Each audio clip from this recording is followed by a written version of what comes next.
1 second. And today we have Rebecca Peterson, Jennifer O'Leary, and Melissa Perkins here from the State Court Administration to speak on this topic and share their knowledge and experience with us today. Looking ahead at next month's CLE in March, the program will be Marshall Tannick's updated baseball CLE, and it will be recorded and submitted as an on-demand program. Today's program is only being recorded. It is not submitted as an on-demand program, so you would not be able to receive credit. We're going to see how it works. It's my first time doing this, so I want to offer a little other disclaimer about the on-demand programming. The process will require that we do get permission from any and all of the speakers, and then also to make sure that the program that we record is successful when we make the recording. So technically, I will not know until after the program is held live whether it will be available as an on-demand program. So just want to put that out there so you all are aware and know. This will be the plan for April CLE program as well. It will be offered as an on-demand program if the recording comes clear. It's going to be from LCL entitled Shielding the Care, Understanding and Managing Secondary Trauma in the Legal Profession. And we would apply for the new mental health credit for that one. You can find future CLE information posted on the Ramsey County Law Library website, as well as the Ramsey County Bar Association Barristers website. You can also reach out and contact me at the Law Library if you have any additional questions or suggestions about future programs. So a few housekeeping details for today.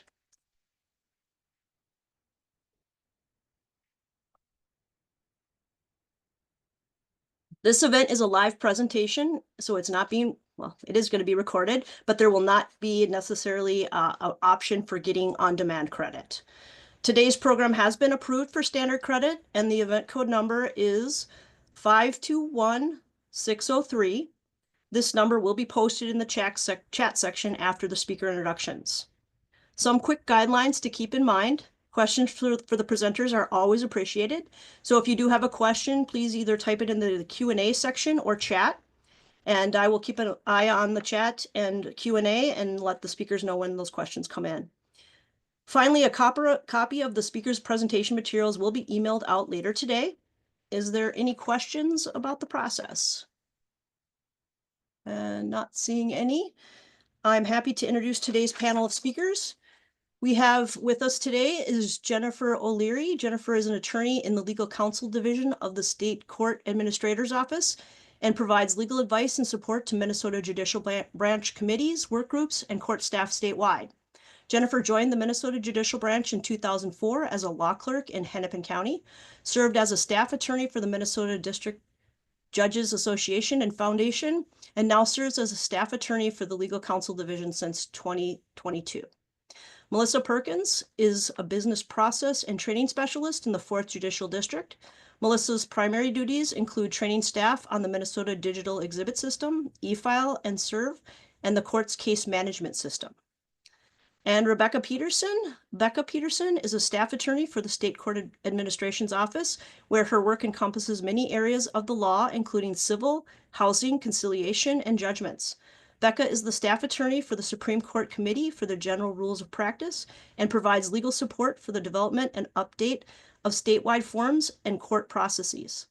Prior to working for SCAO, she was the staff attorney for the 5th Judicial District, law clerk for the Honorable Gregory Anderson in Blue Earth and Watawan counties, and a private practice attorney. And thank you all. It is my pleasure to hand things over, I think, to Jennifer. Who's going to start us off. Good morning. I'm sorry, actually, 4 minutes afternoon. Good afternoon, everybody. My name is Jennifer O'Leary. I will be starting with the beginning of this presentation. Becca will do some at the end, and between us will be Melissa doing a demonstration of the use of MNDES. So today, we're going to talk about a brief history of MNDES, its use, this August 30th Supreme Court order that went into effect on January 1 of 2025, a live demo, and some suggested tips and tricks that will be perhaps helpful to you in your use of MNDES. There will be time for questions, hopefully at the end, but again, you can put them in the chat. We'll try to answer them, one of us along the way. So we're going to start with a little bit of the overall vision about the starting of MNDES.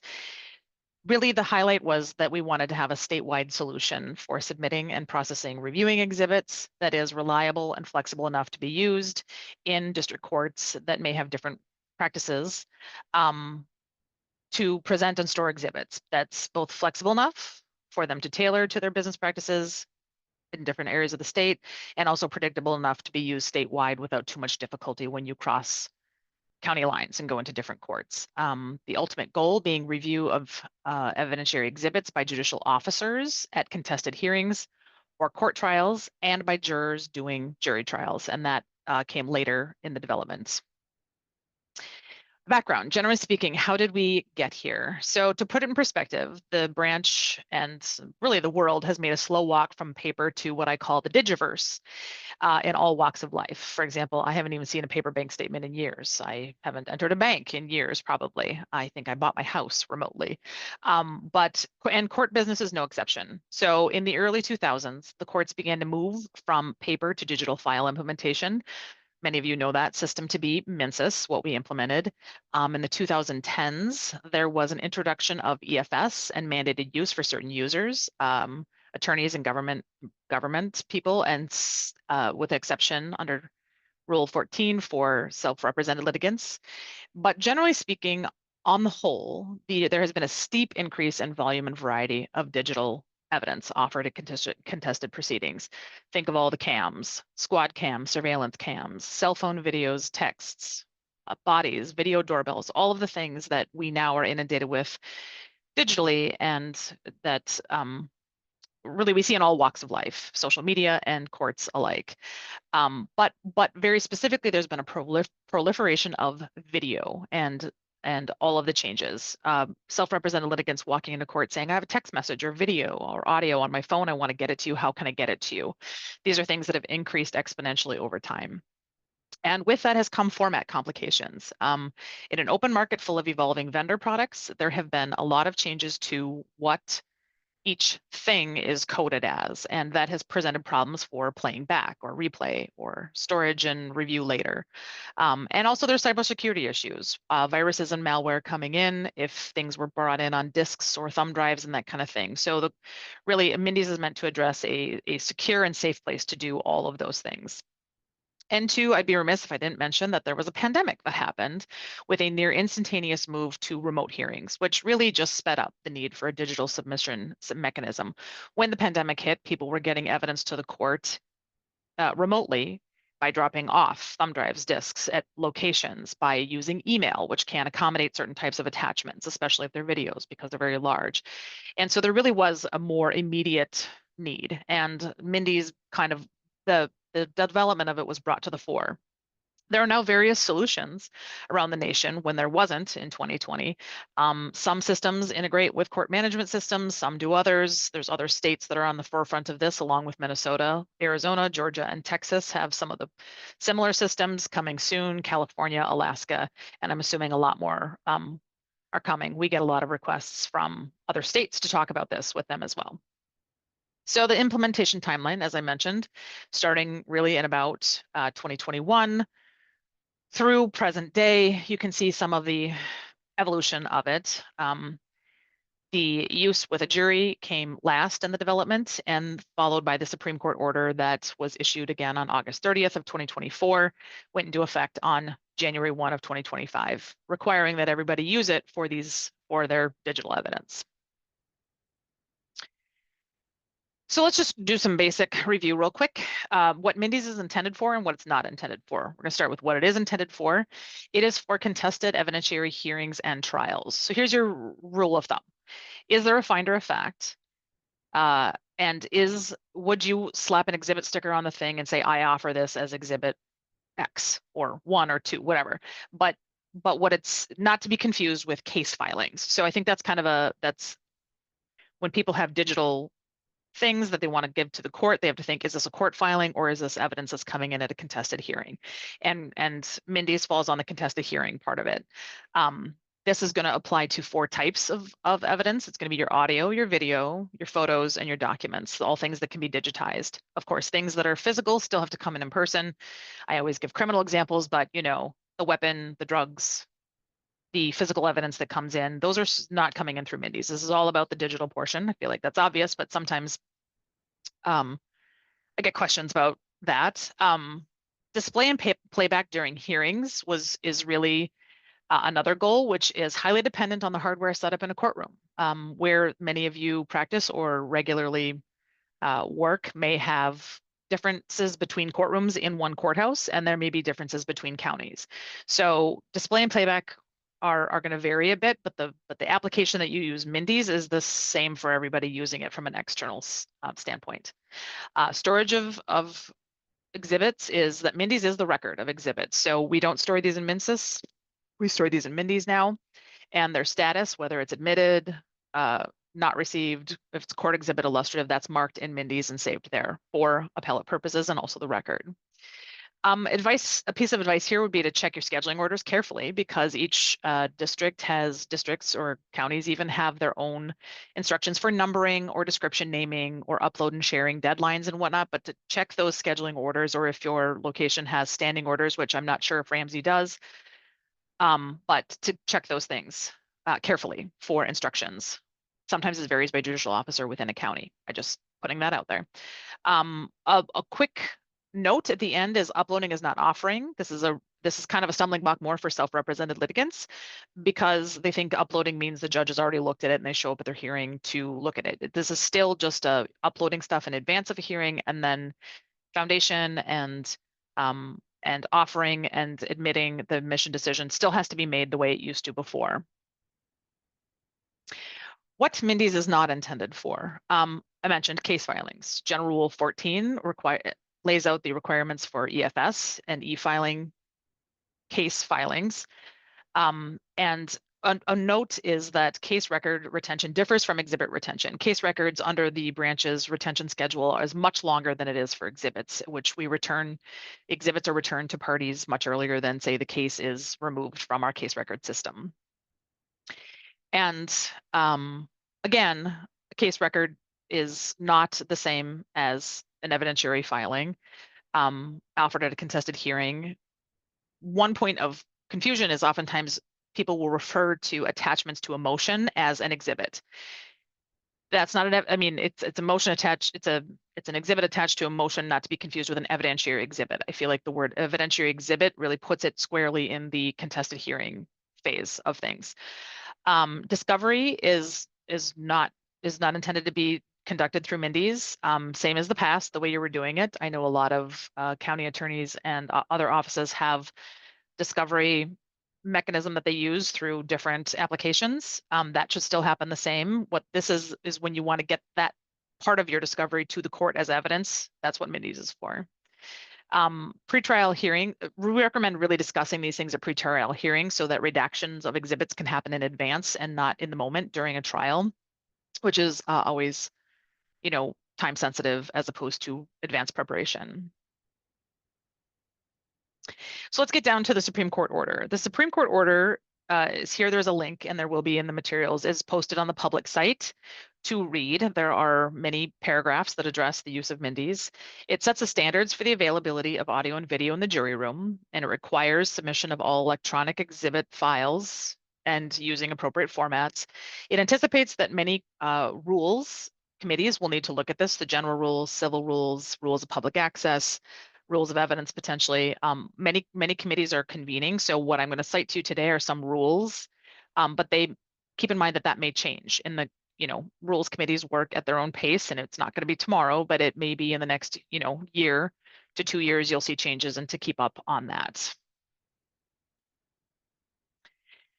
So the key requirements, and I'm going to just go through some of the paragraphs of the order, but one is it requires parties submit through MNDES. So the statement is they must submit all electronic evidence using MNDES. Again, that's audio, video, documents, and photos. There is an exception. So a party may request alternative submission not use MNDES if they request it. That's the first step. And the presiding judge permits for good cause shown. What is for good cause shown? I would suggest, generally speaking, for attorneys, we have rules of professional responsibility. Specifically, Rule 1.1 on competence at comment 8 talks about maintaining the requisite knowledge and skill. A lawyer shall keep abreast of changes in the law and its practice, including benefits and risks associated with relevant technology. So here today, you're learning about some of the relevant technology. You'll see it in action as well. You may already be using it and have your own knowledge base, but that is what we are here to do today. Acceptable file types. So the evolution of acceptable file types came from this scenario. I call this the give us something we can use and review. Why? Historically, this issue has been detailed. It's detailed in the order and also the order that set up the acceptable file type list. But the historical issue is this: a party brings an audio or video file into a contested proceeding on a storage device, a disk frequently, or possibly a thumb drive, or maybe it's loaded onto their own computer, but they're going to have to get something to the court. The party uses their own computer to play that audio or video at the proceeding. So we're all watching the screen that's connected to that person's computer. The party can play it because they have required proprietary players or codecs or whatever is needed to play those audio and video files. The party then hands over that disk to the court, and it is possibly bundled with many other files on the device, or there's no instructions for how to play it, or there's many files to pick from, you don't know which to pick to play. The issues are many and varied. One of the parties then appeals. That disk is in the possession of the court and is sent to the Court of Appeals, and they can't play it because they don't have those things either. So the Court of Appeals ended up in the business of contacting parties to instruct them to replace it or remand it to the district court to fix it or to get a player, or how do we do this? So it was really a lot of runaround going on the back end. The goal really is to address that unplayable conundrum by putting this more squarely at the front end of proceedings. So the solution to the unplayable issue is 3 steps. 1, parties must make reasonable efforts to provide us something we can play, meaning convert. If it doesn't work and it doesn't play in MNDES, to convert it to make sure that it does play in MNDES. So this kind of is an issue for many parties because there's a chicken egg issue going on. The word is getting back to vendors that they need to supply customers with a way to provide digital files that are usable. Many of them are very complicated and require proprietary players, and I don't, with the goal of a security cam or body cam, all of those things are to get it to go to a court proceeding. So the court needs to be able to use the thing. So word's getting back to them and they're making some changes, but we're still in that limbo area where for many, many years, vendors were creating things that could only be played by the people who bought the players and that sort of thing. So the acceptable file type list was generated, and it is not a static list. It is evolving. In fact, there's a couple right now being examined to be added to the list. And now, as of June 1st of 2024, MNDES will block file types that are not on the list. So you may, prior to June 1st, been able to get in things, that file types that were kind of the Wild West and not often playable, but now we've made MNDES stop allowing uploads of certain types of files we know do not play. Again, everyone's trying to get that list longer and play as many more things as possible, but we're in the beginning stages of that. Squarely at issue here is going to be 2 things: public access and appellate review. I mean, it's really important to have the entire record for appellate review, and having playable things is really the goal. If a party cannot convert, they must request permission from the presiding judge to submit it outside of MNDES. So you've got something, you've made an attempt to convert it, you just can't, and keep it in a format or a playable that it looks, similar to that which you had before. If the judge grants permission, the submitting party is obligated to provide some sort of way for it to be then reviewed later. While you might be able to play it in a courtroom, a court of appeals would need to be able to have the same ability. So the linked here is the State Court Administrator's administrative order. It gives the background for the necessity, all of the difficulties that were created by the myriad things we were receiving and couldn't play. It establishes the list, and it requires the upload of only those things. As I mentioned, MNDES won't allow the things we know don't play. There's still a few things that come in that are unplayable. The world's not perfect. But this ensures the security of MNDES and the files stored in it. And the acceptable file type list here is another link. It's on our public site as well to refer to.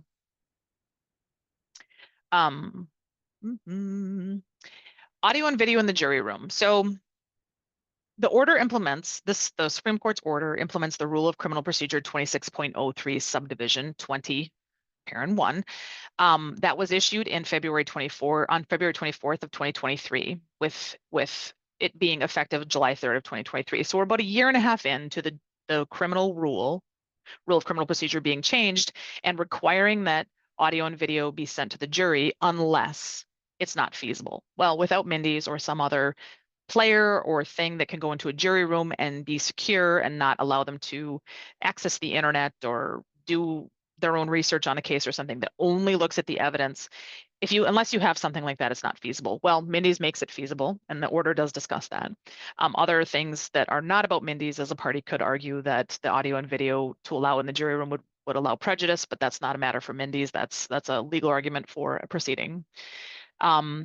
Previously, prior to that change, as you probably many practitioners recall, the jurors go into the jury room, they want to see the video again, they all trot out into the courtroom, everyone has reconvenes and watches them watch the video. This puts the video in the room with them so they can review it as many times as they want to, and at their own pace without that change to come back into the courtroom. The rules of civil procedure are silent on whether audio and video must be sent to the jury deliberation room. So arguably they could have in the past, and the criminal rules prevented it, but the civil rules said nothing. I'm not aware of anybody doing that, but certainly now that MNDES is available, it could be used in either criminal or civil proceedings. One of the other key requirements is sexual content or nudity. Now and it is a very big group of exhibits, but digital exhibits containing those things as defined in Public Access Rule 4 sub 1S, and live links to the same. So if it's some sort of video with sexual content or nudity are prohibited to be uploaded, and they must be submitted by conventional means. What that means is how you did it before. So if they came in on a disk or a thumb drive, then you do it that way. If it's photos, you would, however you did it before, work with your judicial officer on what that means. You'll note that Rule 4 addresses images, not sexual content or nudity spoken. So if there is sexual content or nudity mentioned, like, for example, a witness may say they touched a certain area of their body, that is not what we're talking about. We're talking about images and videos. And court staff will track all the exhibits in that case separately from MNDES. Here's just to go to Public Access Rule 4 sub 1S, all of the things that are addressed by that, things that are obscene, pornographic works, sexual acts or simulated sexual conduct, private sexual images, all of those are very specific, but the last under parent 5 is nudity. What is nudity? To a certain extent, could be the eye of the beholder, but again, work with the courts on that. Nudity is, a much bigger catch-all than these other specific ones. Public access to exhibits.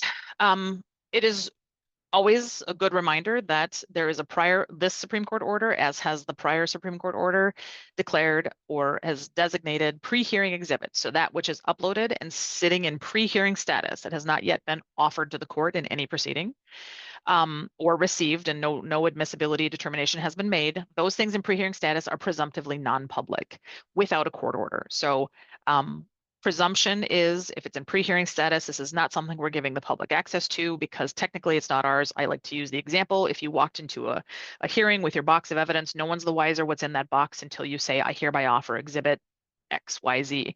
So those are non-public.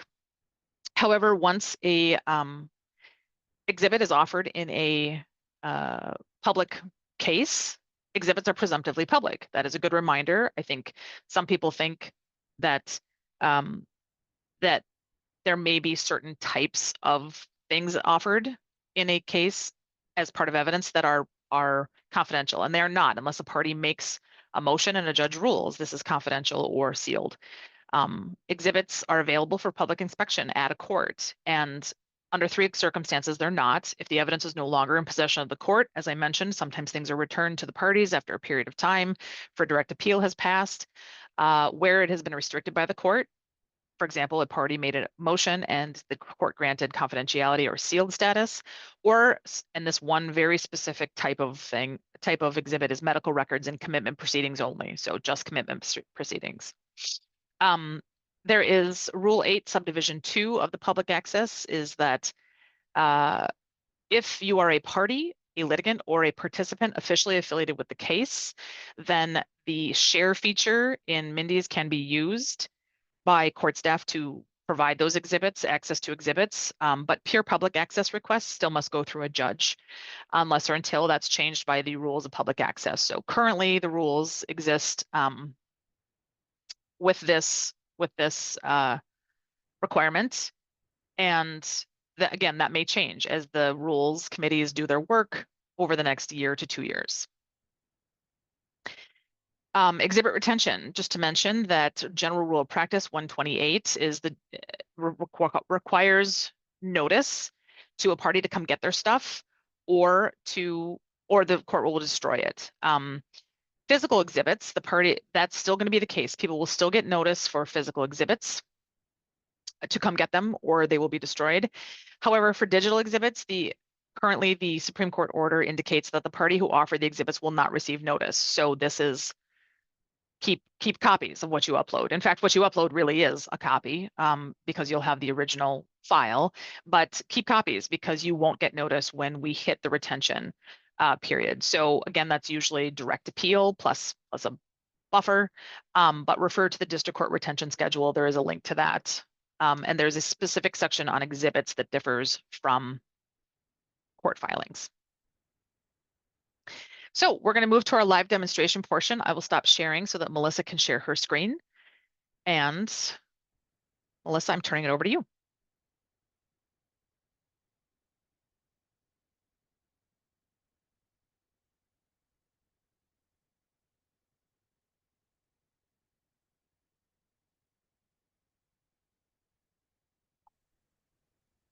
All right, sorry there. I'll be doing a demonstration on how to upload exhibits into MNDES and then also how to share those exhibits once you've uploaded them into MNDES. I am going to be using a test version of our website today. So hopefully I won't run into any technical glitches, but there are going to be some things that don't work exactly like production right now. So just fair warning that this might not look exactly like the production website. But when you get to the Minnesota, Can I stop you 1 second? We did get a question. I don't know if you're going to probably touch on it, but I'll just read it out loud so everybody can hear it. Sure. Regarding using MNDES to display evidence in hearings, it becomes lengthy and challenging to present large amounts of photos. Could be 100 photos for one witness because we need to download, display, then close each photo individually. However, some districts are pushing parties to use MNDES for exhibits presentation. Are there considerations happening for how to address that? I think we can probably address that one at the end. Okay. Sounds good. Sounds good. Thank you. All right. So to do our demonstration, I'm at the MNDES website. If you have not created an account yet, you would click Login Register. And then you would use this little link here. Don't have an account, sign up now. The only thing required is an email address. You put in your email address, you're sent a verification code, you come back to the website, you enter your verification code, and then you enter, create a password and enter your name. And that's it. That's all that's necessary to create an account within MNDES. Now, one thing I do like to note is that accounts are individual based. There's not an ability to create, let's say, a firm account and then have different members with different email addresses all be part of the same firm. If you're familiar with our court's e-filing system, that's kind of how that system is set up, where members of a firm can see each other's work. When I log in using my email address and my password, I will be able to see what I have individually uploaded into MNDES. If I work at a law firm and my colleague uses their email address to log in, right? We're not going to be able to see what we have each uploaded unless we choose to share with each other, right? Or if I'm a paralegal working for an attorney and they're using their own email address to log into MNDES, again, they won't automatically be able to see what I have uploaded unless we choose to share. Some organizations, some firms have decided to share usernames and passwords so then you can see what everybody in the firm has uploaded into MNDES, but just something to keep in mind, how you create your accounts and who can automatically see what's been uploaded. So I'm going to log in, register. I've already have my account, so I'm going to log in here.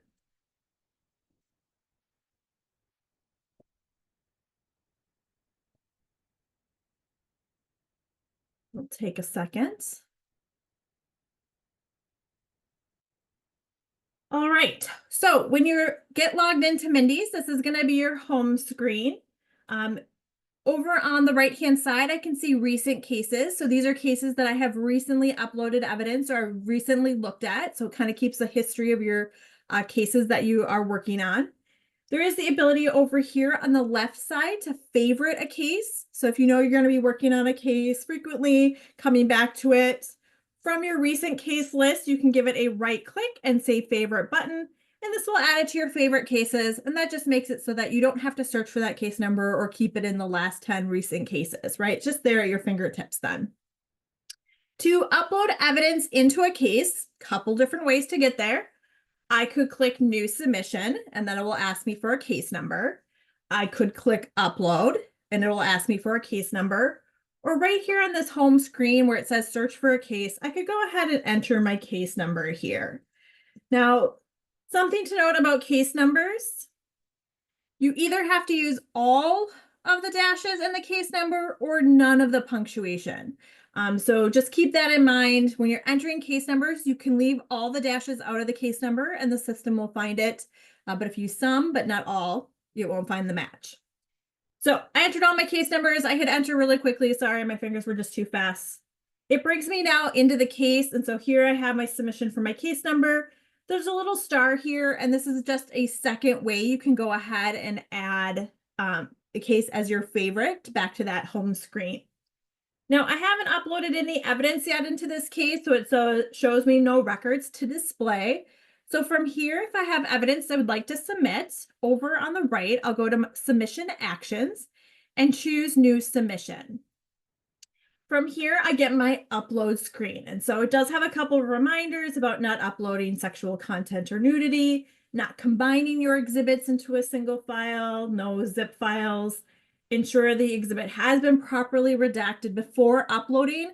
Once you upload an image, whether that be a document or photograph, right, an audio or video file, it cannot be edited within the system, right? If it needs to be edited, it has to be edited outside of MNDES and then a new version re-uploaded.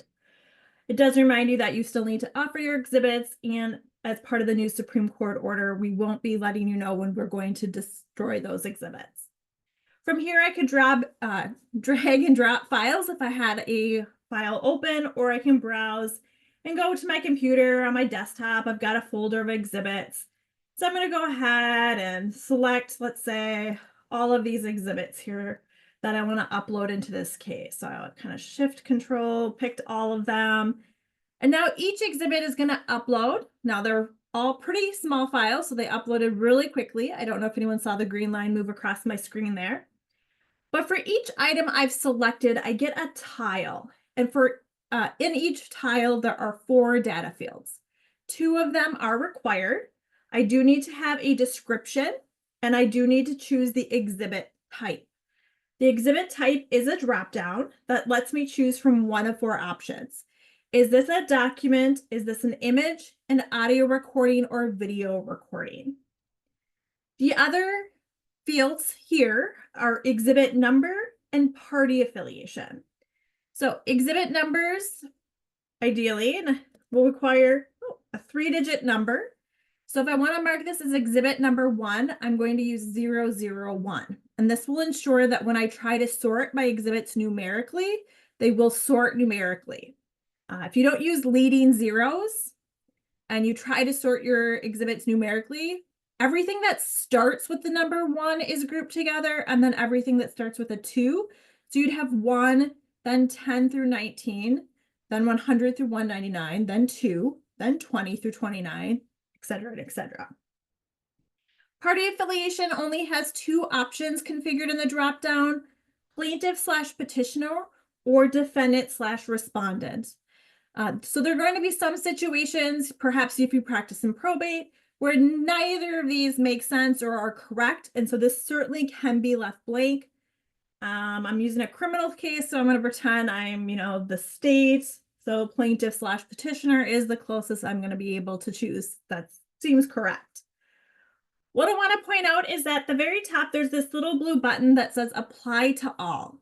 And what this will do is we'll copy my exhibit type and my party affiliation to all of the other tiles, so to all of the other exhibits, right? So if I click apply to all, it won't change my description and it won't copy my exhibit number across to all, because of course those two things aren't, we don't want them to be the same for every exhibit, but it does mark that they're all documents and that they're all from the plaintiff/petitioner, right? So for that, it will help you kind of make it quicker to fill out all this information. So from here, I'm just going to scroll through. I'm going to add my exhibit numbers. My photo of a bat is actually a photograph, so I'm going to change that to an image. Got my police report marked as exhibit number 4 here, and my text message exchange as exhibit number 5. Once I have all of this filled out, best I can, looks good, I'm going to go ahead. Actually, you know what? I'm going to go back. I wanted to grab that 911 audio recording too. So I'm going to go back up to the top here, browse, and let's grab that 911 call, right? So just note, you can grab everything all at once, or you can take your time. This one, where is it? This one's taking a little bit longer to upload, right? The file is a little bit larger than my documents and my image were. It's just something I like to know, that large audio, large video files might take a while to upload, right? It's going to be based on your internet speed and the size of the file. And sometimes they just take a while to upload. So I certainly might do maybe my audio or my video separately from everything else, just to be like, okay, let's get all the quick and easy stuff in, and then I'll come back and do that audio or that video file, which might take a little bit longer.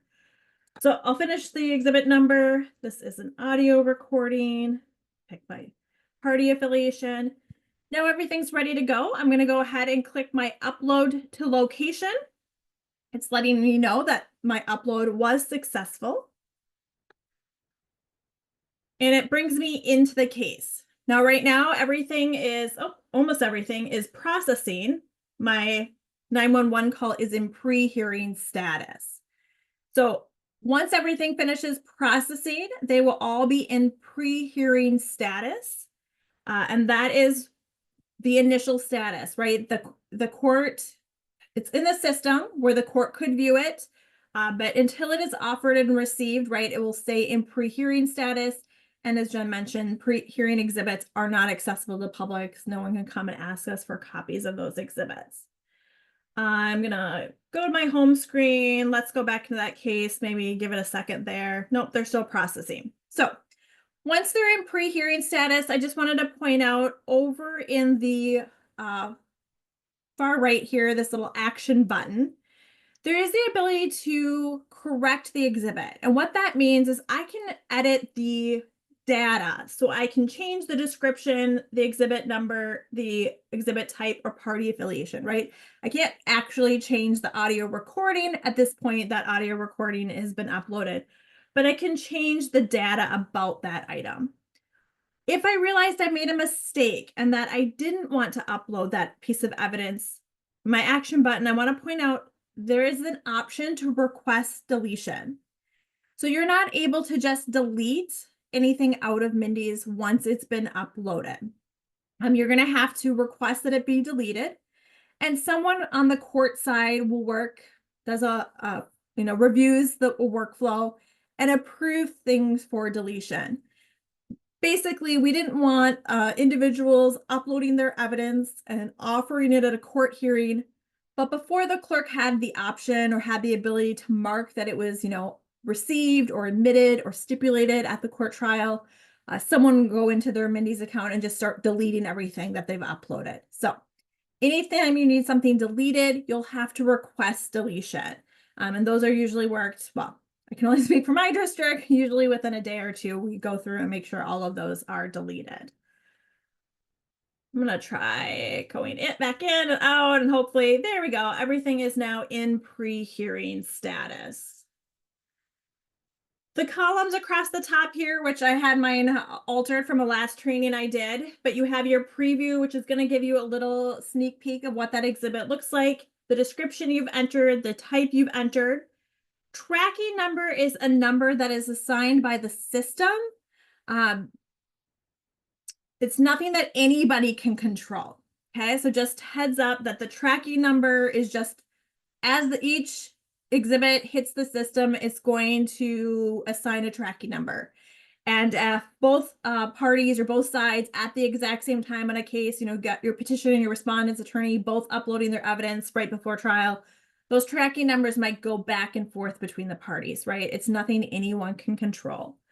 We have our status of pre-hearing right now. All of my items here in pre-hearing status, the date they were uploaded, the exhibit number that I gave it, the hearing type, you will see when the court updates this. So as something is admitted at a jury trial, you'll see the status get changed from pre-hearing to admitted, and you'll see the hearing type of jury trial get filled in. Now, if you've requested anything be deleted, you'll be able to see the date it was deleted. It would also have a status of deleted. This column button over on the right-hand side allows you to kind of rearrange or pick and choose which columns you want to see. For example, if I didn't want to see tracking number, I could choose to hide that column. I could also rearrange my columns. Maybe I want exhibit number over next to description, right? So just note that you have the ability to kind of personalize this view. If I want to look at any of these exhibits, right, I would just give it a double click to open the item in a new tab.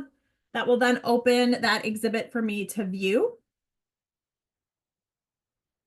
Maybe it doesn't appear to be working 100% this morning for me. Oh, here we go. Slowly, there's my imaginary BCA DNA results. From here, if I want to get to another piece of evidence, I could close this tab, or over on the right-hand side is my case evidence tab. And from here, I can see all of the exhibits that are in this case. So from here, if I want to jump to my photo of my bat, I can quickly jump to that exhibit that way as well. I will note that this view here is also customizable. Right now there's 4 columns: tracking number, description, evidence type, and exhibit number. There's a column button here, and I can choose this. I don't want to see that or that, right? And I can just choose those as well. Let's sort by exhibit number there so I can find things easier. So just wanted to point out, you can jump quickly between different pieces of evidence this way instead of closing down, right? You should be able to jump from exhibit to my imaginary police report. Here's my imaginary police report. Now this is a multiple page document, so I can page, left or right here. I could jump to a page. So if I need to jump all the way to page 4, I can jump to page 4. Over on the left-hand side, I've got thumbnails for each page. So again, if you need to quickly scroll to different pages or visually jump to a page. There is the ability to search. So as long as the document you have uploaded is a searchable PDF, you can search for words or phrases within that document.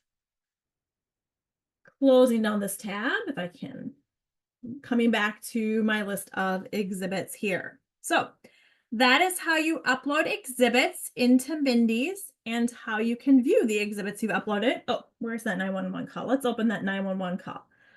Audio or video files will open with just a big MJB logo with a play button in the center. So it doesn't just automatically start playing your audio or video. And the controls at the top here, right, to play, pause, rewind, fast forward, control the speed, and you can zoom in and zoom out, although this is an audio recording, so there's nothing to zoom. You can make this full screen. So if I was displaying and I wanted to hide everything else about my computer, I wanted to hide all, my browser, here we go in full screen. Just word of warning, if you have Outlook or Teams like we do in the courts, those messages will still pop up even when you're in full screen presentation. I hit escape to get out of full screen, but that's an audio or a video recording. It's going to look slightly different when you open it in MNDES. All right, sharing evidence.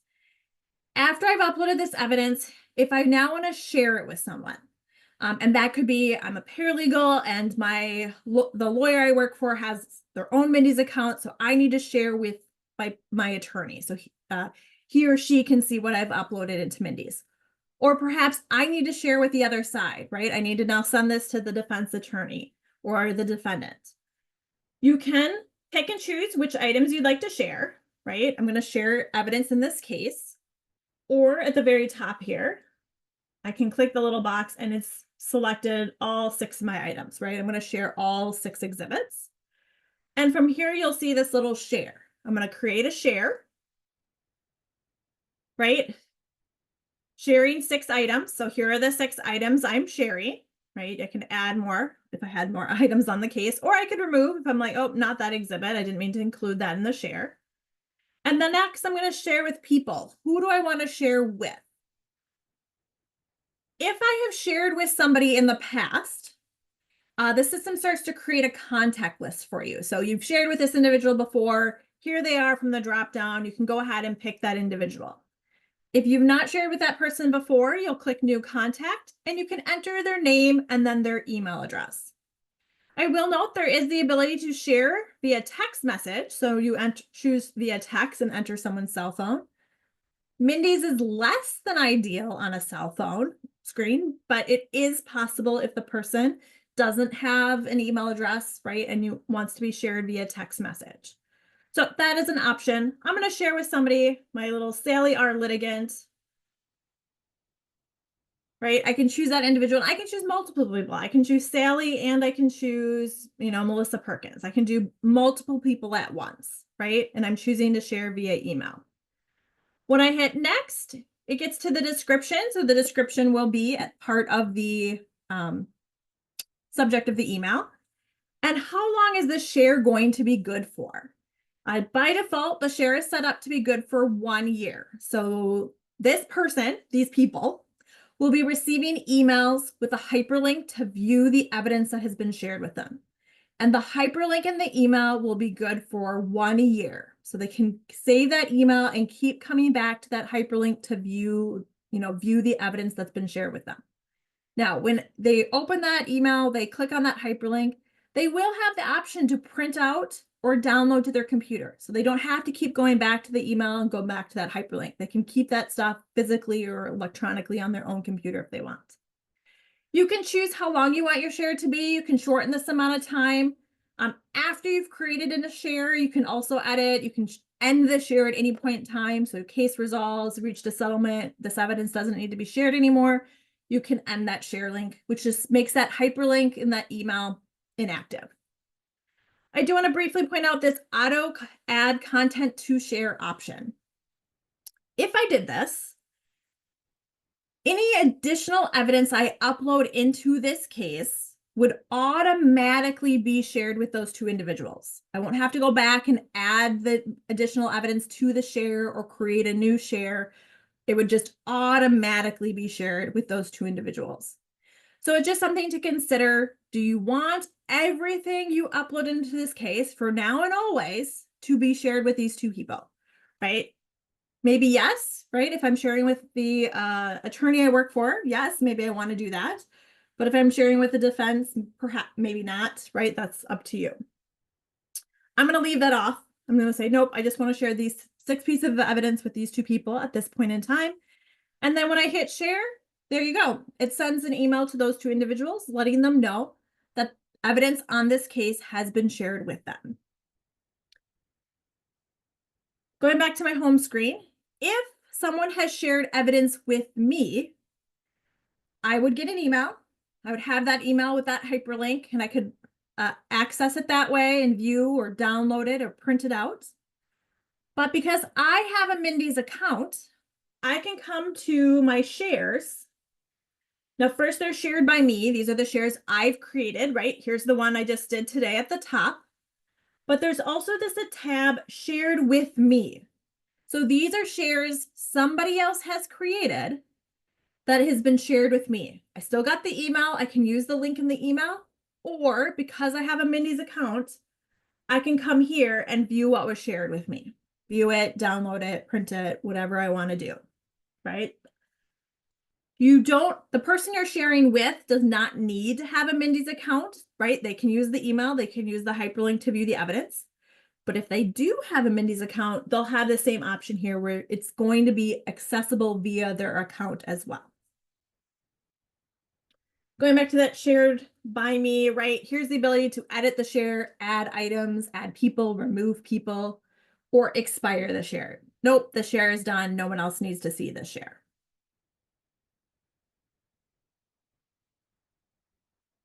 All right, I know we're running out of time. Were there any questions that I haven't gotten to? Let's go back into this case.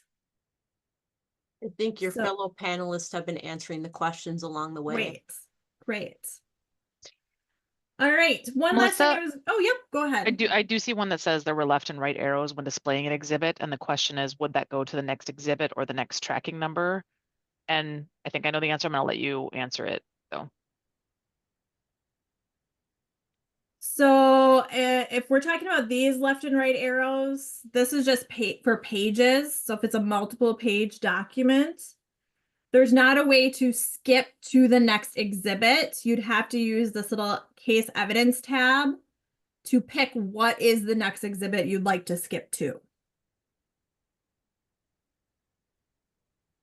Right? And I've sorted mine here by exhibit number so I could work my way down the list. And I then think that we- answers it unless Maria Okay. has, and you can ask at the end, Maria, if that didn't answer your question. Right. If that's the arrows, otherwise let me know if those weren't the arrows that you were looking at. And we got a couple more questions that just came in too. I'll read one from Roger. Will we be instructed on using displaying exhibits on participant screens during hearing? So how you present evidence in the courtroom is going to be, there's going to be some local discretion in that. I work in Hennepin County. I know we are not requiring, at least in our criminal area, for parties to use MNDES as their display tool. They just need to testify that what they are presenting matches what they have uploaded into MNDES. But that is just one area of our courts, right? And other areas might be requiring you to display via MNDES. And if I were to add, this would go back to my comment that there's local hardware technology that differs across the state. So what exists in Ramsey may not exist in Stearns, where I happen to know they have so many screens in the room, it's almost hard to track, but nonetheless, it differs from place to place. And then we did get another question that's very complex. If a party needs to upload a new version of an exhibit, what's the best way to do that? Perhaps deleting the exhibit number, requesting deletion, and uploading the new exhibit with the exhibit number? And is there a way to export an exhibit list from MNDES? Has there been considerations to add presentation mode, such as zooming, highlighting, pointers, or viewing two exhibits simultaneously? All right, so I'm going to start at the exhibit number one or the exhibit list because I saw that. Export to Excel or PDF export. Will create a list of what I'm looking at right here. So if I do a PDF export, this is going to be essentially my exhibit list, right? What I was looking at. And I will just note, right, I have the tracking number column hidden. So you'll see in my export, there's no tracking number column. So basically what you export, whether it's Excel or PDF, is going to match what your view is. So keep that in mind, right? If I've hidden some columns and I create an Excel spreadsheet, it's also going to be missing those columns from my PDF or my Excel export. Redacted versions. So MNDES doesn't require a unique exhibit number. So if I needed to redact that 911 call, I could upload the redacted version of the 911 call, also call it exhibit 6. Right? Maybe in my description, I might say redacted version of 911 call, just so it would be very clear that that's the redacted version. And then if that is the exhibit that is offered and received at the hearing, then the clerk in the courtroom would indicate, right, exhibit 6 redacted version is the one that was admitted or received without an objection at the trial or evidentiary hearing or motion hearing or whatever it might be. So you can just re-upload. You could ask for the unredacted version to be deleted, but it's not necessary. Anything left in pre-hearing status is not only not available to the public, it won't be seen by the appellate courts. Only evidence that's been received, admitted, stipulated, not pre-hearing. And I don't know if there's been any consideration to enhance MNDES for a presentation tool. We will take that as a suggestion back to the people who look at the tool. Thank you. And she did respond, said super helpful. Thank you. All right. I'm going to stop sharing. And sorry, Becca, I think I left you with hardly any time.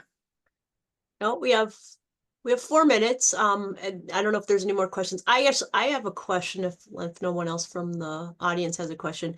Is there, like, well, obviously in the law library, we see people coming in and trying to use the system all the time. Is there a way that we could set up an account so we could play with it? Is there a test version of it, or does it have to be something that you actually have to participate in a court case to have access to it to try to see how the system works?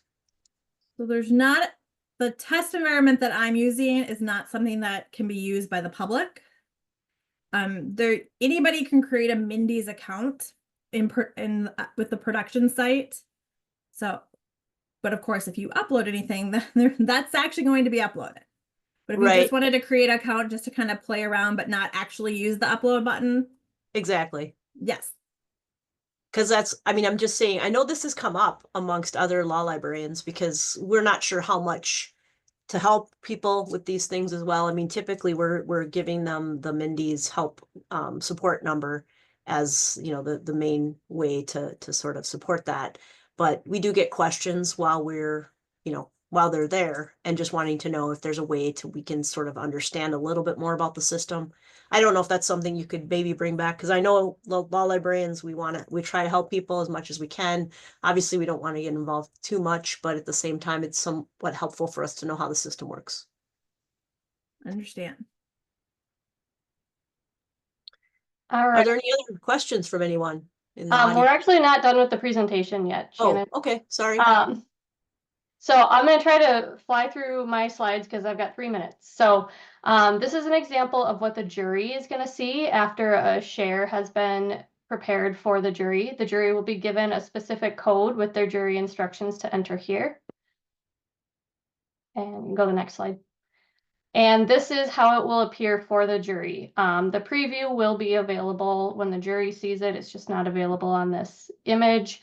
So they'll be able to see the exhibit number, what type of exhibit it is, and then a small preview of it over here on the side.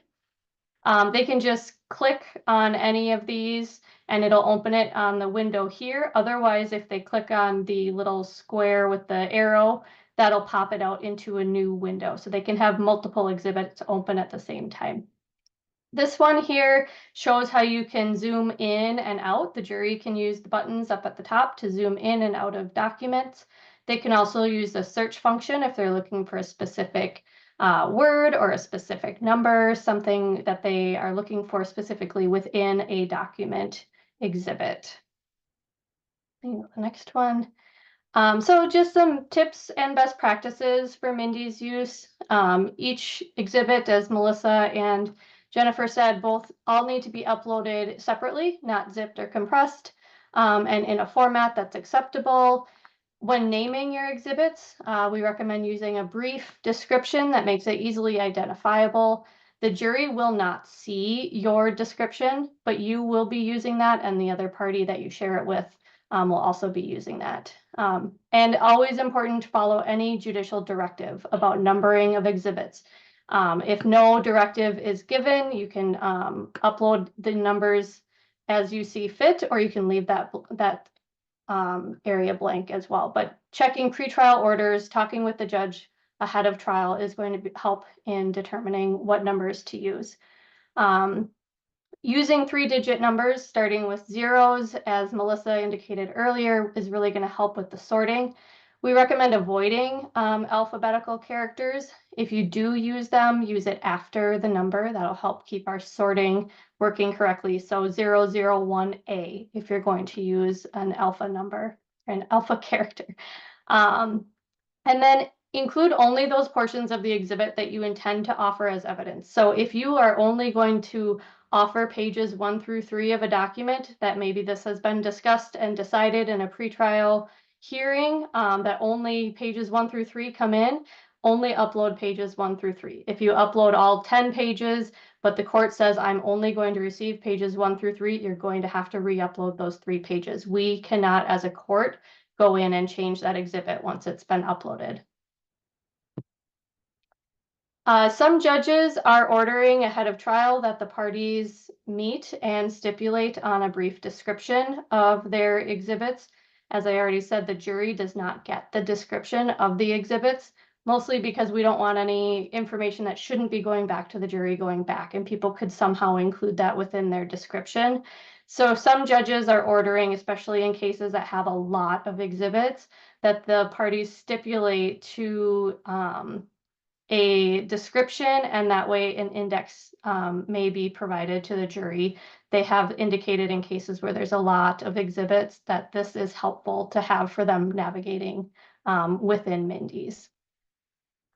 And then finally, if your witness is marking any of the exhibits, some of the courtrooms have technology where the witness can actually electronically circle things on an exhibit or underline or highlight. If the witness is doing that on your exhibit on the stand, that is not going to stay on the exhibit. So if you want to memorialize that and make that a separate exhibit with the witness markups, you're going to have to somehow take a screenshot or a photograph of that exhibit and then upload it as another exhibit within MNDES.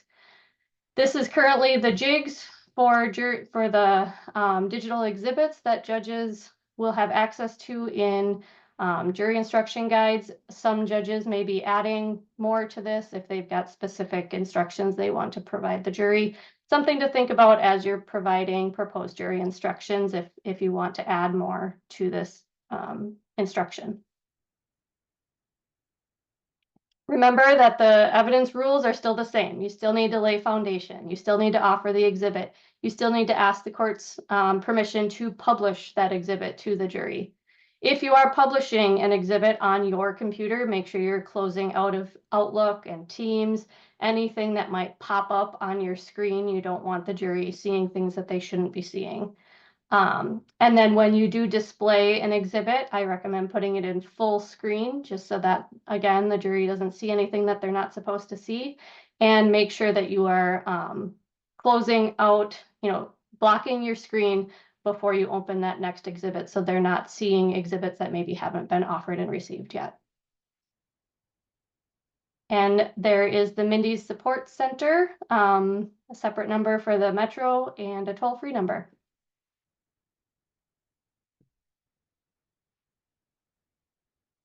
I think that's all we have.